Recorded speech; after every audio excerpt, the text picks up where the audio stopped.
안녕하세요. 이상 영어 어휘 첫 번째 시간입니다. 오늘은 명사 viewing에 대한 이야기를 좀 해보려고 그래요. 도대체 이 명사 viewing은 어디에 쓰이는지, 어떤 상황에 쓰이는지를 알아보려고 합니다. 그러니까 그냥 보는 게 아니에요. view는 보다에서 이제 온 말이기는 하죠. 그러나 이 viewing은 그냥 보는 게 아니라 일정한 형식이 갖춰진 상태에서 보는 거를 얘기합니다. 그냥 영화를 보는 게 아니라 영화 감상을 하든지 영화 관람을 하는 거를 의미를 해요. 뭐 시사회라든지 어떤 형식이 갖춰진 상태에서 또는 뭐 부동산 같은 거를 보는 것도 뷰잉을 씁니다. 그래서 이제 집을 보다, 뭐 아파트를 보다 이런 상황에서도 뷰를 써요. 그래서 우리가 첫 번째 예문을 한번 보면 이런 부동산 형식부터 우리가 예문을 한번 봐볼게요. 집이나 아파트를 사기 위해서 보는 경우 있죠. 그래서 우리는 그거를 예약한다 그러죠. 뭐 집 보는 걸 예약했어 이렇게 얘기할 수 있는데 그런 상황입니다. 그래서 나는 뷰잉을 스케줄한 거야. 아파트 보는 것의 뷰잉. 근데 그게 이제 일정한 형태에서 보는 거니까 나는 스케줄을 했어. 그 아파트의 뷰잉을 스케줄했어. 그 아파트의 관람하는 거. 우리나라 말로 뭐라고 적절히 말해야 될지는 모르겠지만 그 집의 관람을 스케줄링 했다라고 얘기를 하는 겁니다. 그래서 I scheduled a viewing of the apartment. 내가 그 집에 이사 갈 건데 그 집을 사기 전에 한번 먼저 보러 가는 거죠. 그래서 I scheduled a viewing of the apartment. 나는 그 아파트에 둘러보는 것을 스케줄링 했다. For tomorrow. 내일로. 내일을 대상으로 스케줄했다. 우리가 스케줄은요. 언제를 대상으로 해서 스케줄했다라고 많이 씁니다. 이런 거는 여러분 우리가 이제 구조적인 면에서 되게 기본적인 거고요. 누가 한다 무엇을의 구조인 거죠. 나는 스케줄링해서 아파트의 보는 것을, 둘러보는 것을. 그렇게 해서 이렇게 형식이 갖춰진 상태에서 보는 거예요. 우리가 집 사기 전에 집을 한번 둘러보는 그런 형식이 있죠. 그런 거를 쓸 때 이렇게 쓴다는 거죠. 또는 그냥 영화 봤어, 다큐멘터리 봤어. 이게 아니라 그 다큐멘터리의 관람을 했다, 뭐 즐겼다 이런 식으로 말할 때 쓰는 거예요. 그러니까 두 번째 예문 한번 볼까요? 영화나 이런 거로 관람했다, 감상했다라고 말하고 싶을 때 우리가 viewing이라는 단어를 쓴다라고 생각하시면 돼요. 그러니까 두 번째 예문 한번 볼게요. 나는 즐겨. 그러면 I enjoy. 물론 이렇게 말할 수도 있어요. I enjoy the documentary. 이렇게 말할 수도 있죠. 그러면 나는 그 다큐멘터리를 즐겨. 또는 뭐 나는 그 다큐멘터리를 즐겼어. 이렇게 말할 수 있습니다. 우리 과거로 하는 게 좀 더 자연스러운 것 같아서 제가 과거로 한번 바꿔볼게요.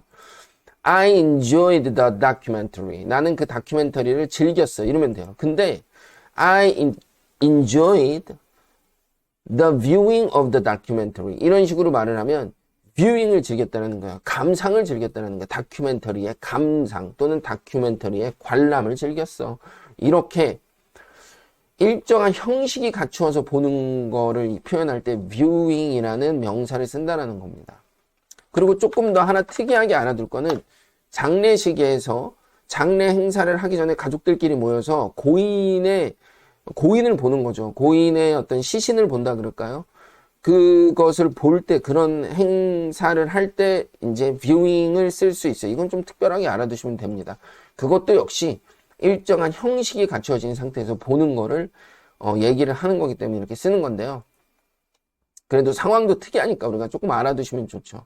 어떤 행사를 잡다, 어떤 행사를 하다라고 할 때 hold라는 단어를 쓰죠. 제일 쉽게 표현할 수 있는 게 they hold the party 이런 식으로 말을 하면 그 파티를 잡다라는 뜻이죠. 파티 일정을 잡았다라는 뜻인데 그런 행사를 잡았다라고 할 때 hold를 씁니다. 자, the family held, 과거죠. hold의 과거. 그 가족은 한번 보는 것을 잡은 거예요. 고인 보는 것을 잡았어. 그런 행사를 잡았어. before the funeral. 장례식 전에 고인 보는 행사를 잡았다라는 겁니다. 그래서 the family held a viewing before the funeral. The family held a viewing before the funeral. 장례식 하기 전에 고인 보는 행사 하나를 한 번에 보는 것을 잡았다 이렇게 말한다라고 생각을 하시면 돼요. 자, 이런 상황에서는 물론 이제 다 알기 때문에 사실은 the viewing이라는 표현이 더 일반적입니다. 과거이기도 하고요. 그러면은 누구를 보는 거겠어요? 당연히 돌아가신 분을 보는 그 행사를 얘기를 하는 거니까 우리가 알고 있는 the viewing 이렇게 하는 것이 좋고요. 어쨌든 viewing이라는 거는 일정한 형식이 갖추어진 상태에서 보는 거예요. 그래서 뭐 영화, 다큐멘터리, 영화를 본다가 아니라 영화 관람을 한다. 영화의 관람을 한다. 다큐멘터리의 감상을 한다. 이런 식이고요. 또는 박물관이나 전시회 이런 상황을 보는 것, 이런 상황에서 보는 것도 viewing을 쓸 수 있습니다. 뭐 집을 보다라는 상황에서도 쓸 수 있고요. 그 다음에 이제 뭐 고인을 보는 거, 장례식장에서. 이건 좀 특이한 의미다라고 생각을 하시면 되는데, 어찌됐든 이 모든 것이 일정한 형식을 갖춰 놓은 상태에서 보는 것을 viewing이라고 하고요. 얼마나 이런 상황에서 어떤 구체적인 문장들로 사용이 될지는 여러분들이 이상 영어 어휘 연습 영상을 통해서 여러분들이 한번 공부해 보시면 좋을 것 같습니다. 자, 여기까지 하도록 하겠습니다. 감사합니다.